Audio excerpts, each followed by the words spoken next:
Bueno, como recordarán, nos dieron la oportunidad como colectivo de publicar algunos ensayos en este diario de izquierda de España, El Salto. Ya han aparecido 6, me parece, si no me equivoco, y el día de ayer publicaron este otro. Fíjense, es cosa curiosa, es de el compa Javier Hernández Alpizar, a quien ustedes conocen, aunque pues él no está en el colectivo acá. Lo invité para que publicara algo sobre los temas, ¿no? Sobre el EZLN y sobre esta relación que existe de la secta y el propio Ejército Zapatista de Liberación Nacional. Entonces él publicó esto y la verdad el texto está buenísimo, buenísimo. Les voy a pedir, por favor, que nos ayuden a compartir. Les voy a dejar el enlace en la descripción y también en el primer comentario del video para que nos ayuden a compartirlo. Esto pues obviamente nos beneficia. Entre más gente vea las publicaciones, entre más gente vea los ensayos, pues más chance nos van a seguir dando de poder seguir escribiendo en este medio que se lee mucho en España.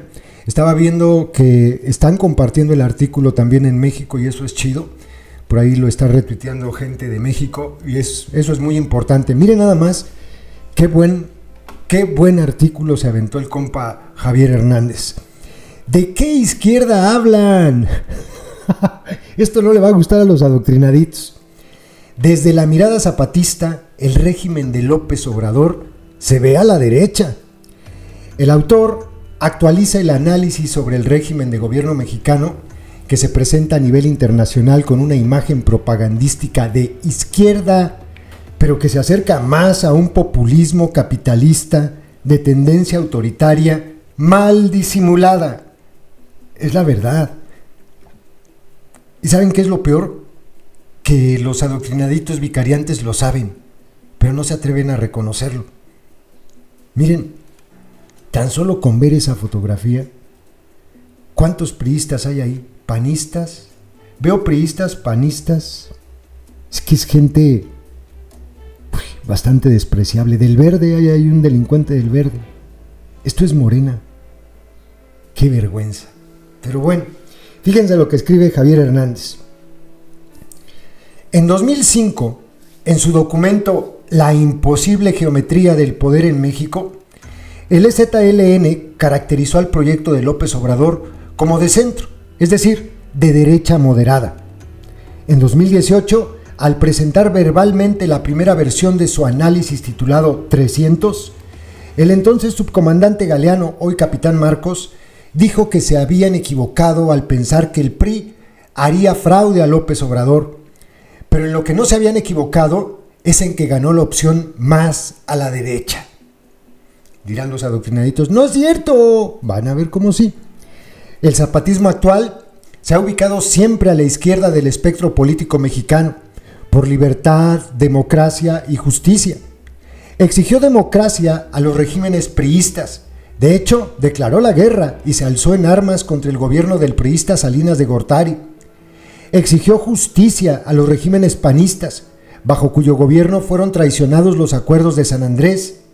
Y con el obradorismo ha guardado una sana distancia desde los tiempos del Partido de la Revolución Democrática hasta el actual gobierno del Movimiento de Regeneración Nacional, Morena, porque estos han asumido la postura liberal que favorece la agresión a los territorios indígenas, como los liberales mexicanos del siglo XIX, hoy con megaproyectos de infraestructura militarizados que representan un colonialismo interno en territorios indígenas mexicanos. Aquí hay uno mío. Hoy es necesario actualizar el análisis sobre este régimen que presenta a nivel internacional una imagen propagandística de izquierda, o al menos progresista, en tanto que a la oligarquía mexicana y a los capitales internacionales, principalmente estadounidenses, les ofrece facilidades de inversión y ganancias que tienen a la macroeconomía mexicana entre las mejor portadas, según los evaluadores de la eficiencia capitalista.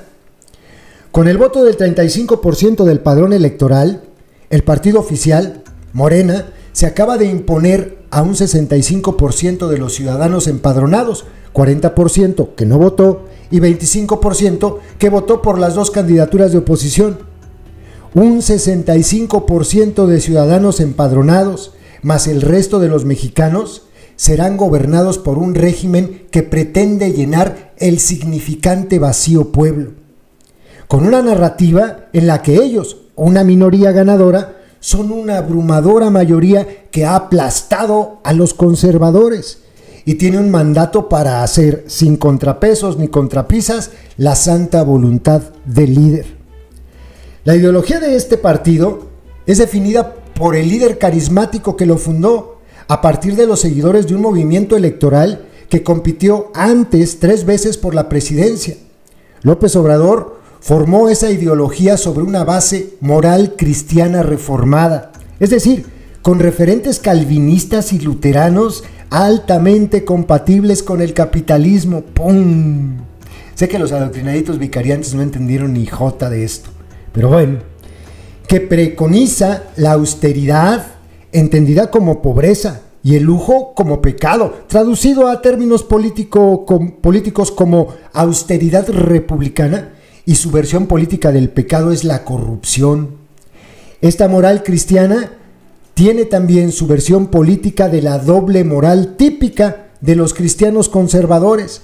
El pecado imperdonable es solo el ajeno, pero es indulgente consigo mismo y los suyos. Javier se sacó un 10 en esto. El otro elemento de la ideología humanista es una constante invocación al liberalismo decimonónico mexicano, con una apelación fetichizada a Benito Juárez, quien hizo la reforma luterana en México, es decir, liberó las tierras de manos muertas para ponerlas en el mercado libre de tierras, tanto a las de la Iglesia Católica como a las de pueblos y comunidades indígenas, despojados de sus tierras comunales, respetadas legalmente por la corona durante el virreinato. También, respecto a este liberalismo, López Obrador usa un doble rasero. Lo propone como modelo de austeridad y honestidad, pero traiciona sus principios liberales y republicanos, como el respeto a la división tripartita del poder y a las libertades cívico-políticas que para el gobierno obradorista están por debajo de su destino histórico de sacar a los mercaderes del templo, es decir, fustigarlos verbalmente como oligarquía, al mismo tiempo que les permite amplias facilidades para su enriquecimiento.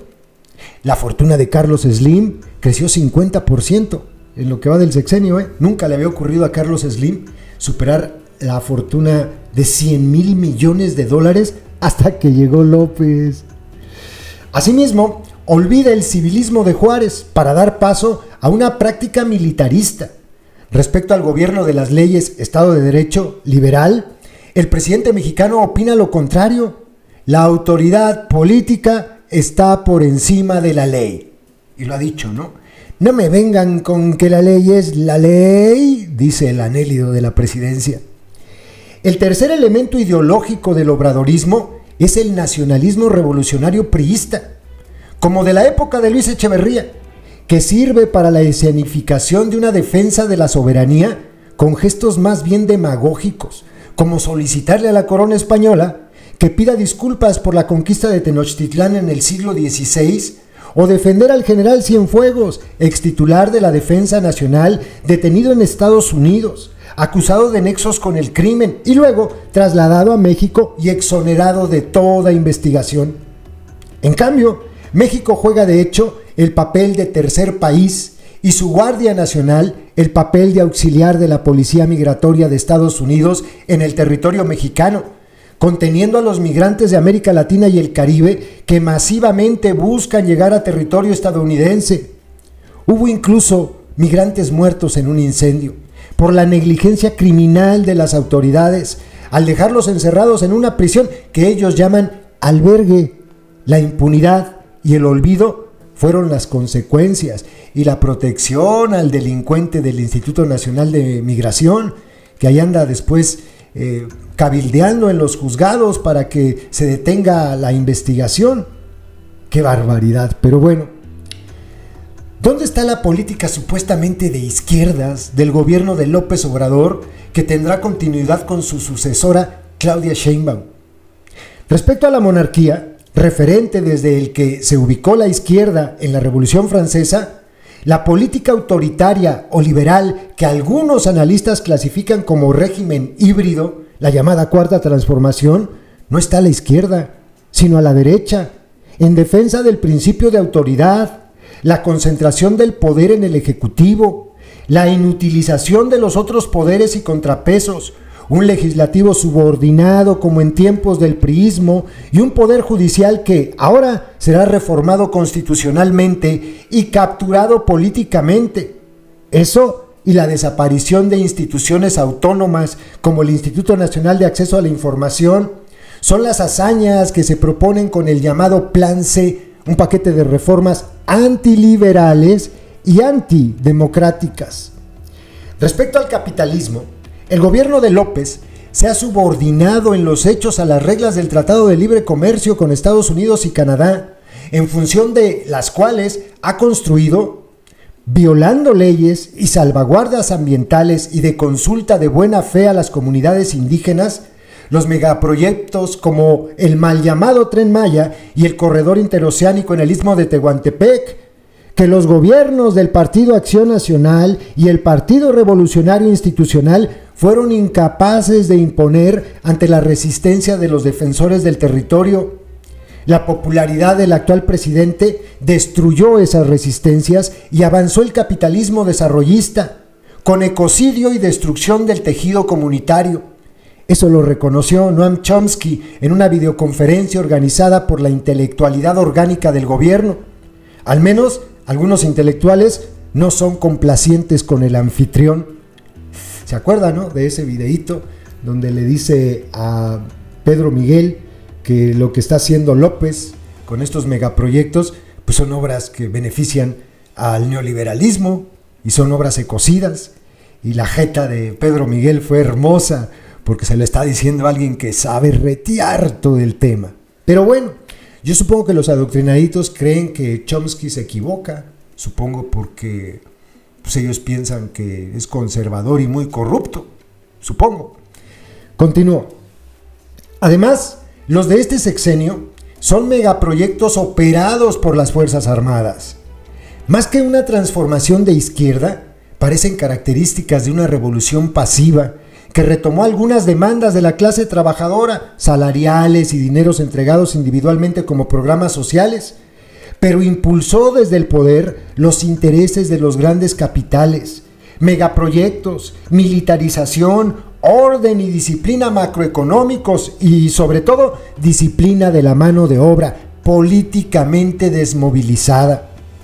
Respecto al feminismo, que será ahora el argumento propagandístico ante el hecho de que por primera vez la presidencia estará a cargo de una mujer, baste recordar que no ha habido, por parte de este gobierno, intenciones ni interés de atender a las mujeres que buscan a sus hijos, las madres buscadoras, como las llamamos en México, ni a las madres y hermanas de las víctimas de feminicidio, ni en general a sus víctimas, sus familiares, ni a defensoras o defensores de los derechos humanos. Por el contrario, ante las denuncias de violaciones de derechos que los incomodan por cuestionar su narrativa posverdad de que en México ya no se violan los derechos humanos, han acusado a madres buscadoras y defensoras de servir a los conservadores o a gobiernos extranjeros. Les molestan mucho los organismos internacionales de derechos humanos y los rechazan como intromisión a la soberanía nacional. A los integrantes del Parlamento Europeo los llamó borregos que siguen a los conservadores mexicanos. Un caso no difícil de leer en prensa es el de Ceci Flores, madre buscadora a la que López Obrador se negó a recibir en Palacio Nacional. Ella encontró en la Ciudad de México un lugar donde aparentemente cremaban restos humanos.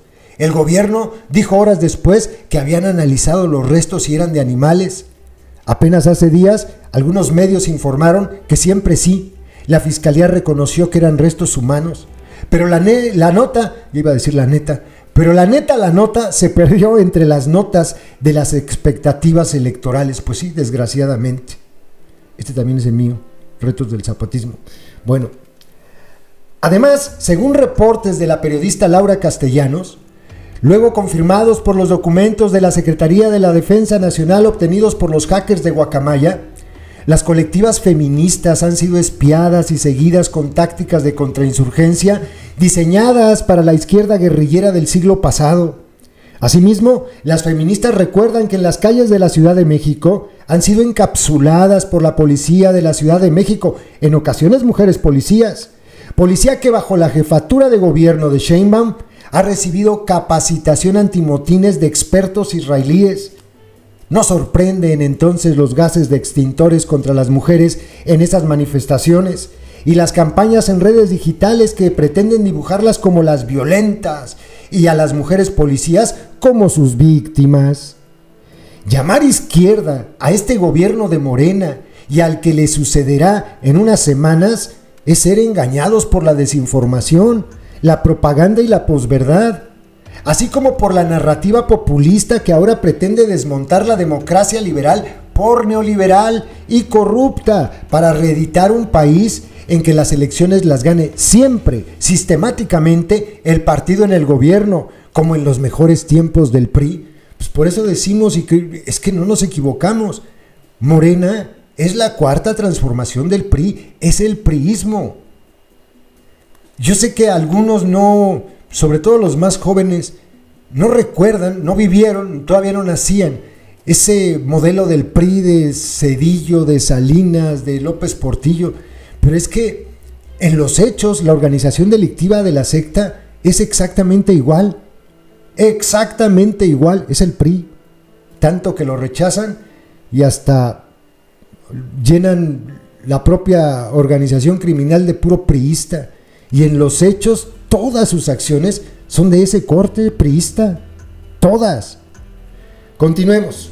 A menos que los regímenes liberales y posdemocráticos puedan ser considerados de izquierdas, este capitalismo de acumulación militarizada y masas movilizadas por narrativas exitosas, aunque falsas, se puede ubicar en la derecha, mejor en la derecha que en alguna clase de izquierda. Finalmente, las conferencias de prensa mañaneras, defendidas por sus comunicadores orgánicos como un ejercicio de rendición de cuentas en el que el presidente debate, han sido un ejercicio orwelliano de odiar al enemigo, de cancelar del espacio social a los críticos. No se han tratado ahí con verdad temas como los miles de personas desaparecidas, las personas ejecutadas, los feminicidios. Tampoco se habla sobre las agresiones o la prensa que nos hacen el país más peligroso del hemisferio para la libertad de prensa, la violencia contra defensores y defensoras de territorios y de los derechos humanos, las y los migrantes, en primer lugar, mexicanos, ya que México es país líder en expulsión de su población hacia Estados Unidos, y familias enteras que huyen de la violencia, así como migrantes de otros países latinoamericanos, pero dicen que son de izquierda. En las mañaneras tampoco han ocupado espacio las cifras reales de la pandemia, 800,000 muertos por el COVID o por otros padecimientos no atendidos durante el contagio generalizado, los ecocidios por los megaproyectos, la violencia paramilitar y criminal contra comunidades indígenas, principalmente las comunidades zapatistas y sus compañeras del Congreso Nacional Indígena. Esos temas no están en la discusión, y cuando llegaron a estarlo fue para calumniar y difamar a organizaciones no gubernamentales y otras acusándolas de recibir dinero extranjero para atacar al gobierno mexicano. Las organizaciones de derechos humanos han pedido a López dejar de criminalizarlas. El caso más grave, la campaña contra los padres de niños con cáncer que reclamaban medicamentos en un sexenio de prácticamente desmantelamiento de la salud pública y desabasto de medicamentos que obligó a muchas personas a atenderse en consultorios precarios al lado de las farmacias privadas. Esos padres de niños con cáncer que protestaban, como las feministas y otros grupos de los pocos que lograron movilizarse, fueron acusados de estar manipulados por la derecha, los conservadores o gobiernos extranjeros. A los zapatistas los ha acusado de llamar a no votar por él, cosa que jamás han hecho. A las feministas las ha criminalizado constantemente. La periodista mexicana Laura Castellanos documentó cómo el gobierno obradorista usó contra las colectivas feministas tácticas de contrainsurgencia, como las que usó el priismo contra las guerrillas izquierdistas del siglo XX.